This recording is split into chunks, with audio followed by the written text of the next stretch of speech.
So this discussion is about genetic testing. We're going to be faced with some different scenarios or statements, and as a group we need to decide if we agree with that statement or disagree. But this is a continuum, so what it means is some of these statements could fall somewhere in the middle. So I'm going to pass you one of these, and I want you to read this to yourself. There we go. So we should have one each. So what I've got here is a bit more information about some of the conditions. So if you imagine someone could take on the role as like a medical advisor, does anyone want to take on that role? Do you want to do it? I can't pronounce it. If you can't pronounce it, don't worry, it doesn't matter.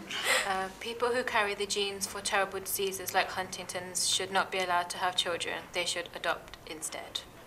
I personally completely disagree with that statement. Completely disagree. Why do you disagree with it? Just because having Huntington's disorder does not mean that you can't have a child and then... It's a bit harsh, isn't A it? bit like it reminds me of eugenics, not allowing people to have children because of a certain disorder. Because we don't want them in the gene pool. Yeah, and that's just, not, you can't govern people's lives like that severely. What do we think then? Where should we place this one? So this is where... Disagree? All agree to disagree? This isn't prenatal testing, this is... She has the children already, and so she wants them tested. Yep. Which I think, how can you disagree with that? Because it's, if there's a test they can do, and then there's something they can do which will very much reduce their chances of suffering any problems from it. And I can't see how you could disagree with it. It's not like it's raising a question saying, I think the government, the taxpayers should pay for it. It's just saying, I think they should get tested. It's in both the parent and the child's interests. And There's no downside to having the tests done. exactly, so And this condition's different from some of the other conditions we can talk about. In what ways is it different? It's preventable. It's preventable. It's not like it's degenerative. It's not a death sentence. So, where do we want to place this one? Agree. all airline pilots should be tested for FHC. This will improve passenger safety. Is that why? Or Can it so it cause- doesn't have a heart does it attack? cause, Increased. like- Well, they say that it does increases your risk of having coronary heart disease. But there are lots of factors other than that increase coronary heart disease, like if like smoking, alcoholism, lots of things. You don't normally ask someone. They won't ask the pilot if they're a heavy drinker or smoker or eat a lot of fatty foods, so they won't know that either. So it could be feasibly just as likely for them to have a heart attack from other reasons. To become an airline pilot, most of them are about 40 or older anyway. So the chances are they will have noticed that they've had this disease by then.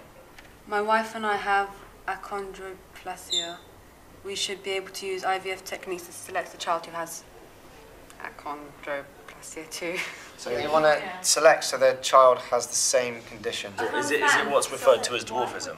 Yeah, basically, yeah. I think that sounds kind of selfish, really, Yeah. on the But then parents' again, part. if you think about it on the parents' side, I mean, like, if a child was born without having it, then grows up to be much taller than their parents' height. Then I think, no, obviously it's selfish, but if you think about it from a parent's point of view, you might just think, I mean, obviously I disagree with this, definitely, but I mean, if you just think of it from a different point of view, at the end of the day. If you're a parent, you want the best for your kid, like, not to be... Yeah, but how do you know, for example, I mean, a parent might be thinking, if my child had this disorder, then they'll be same as us. If people, like, for example, in school, you won't get bullied or look, you're taller than your parents, and look how small your parents are. Do you get?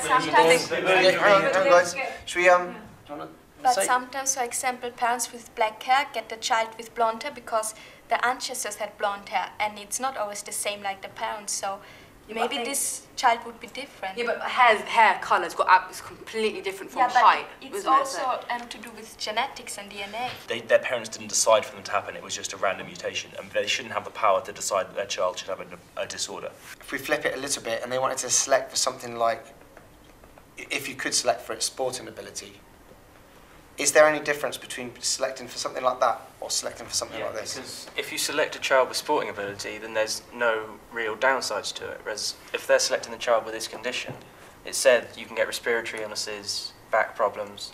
So there's actual disadvantages to the child having it. It's giving their child a poor quality of life just to make themselves feel better, which is just totally selfish. Isn't it like designing Yes, babies? designing babies, Yeah, exactly.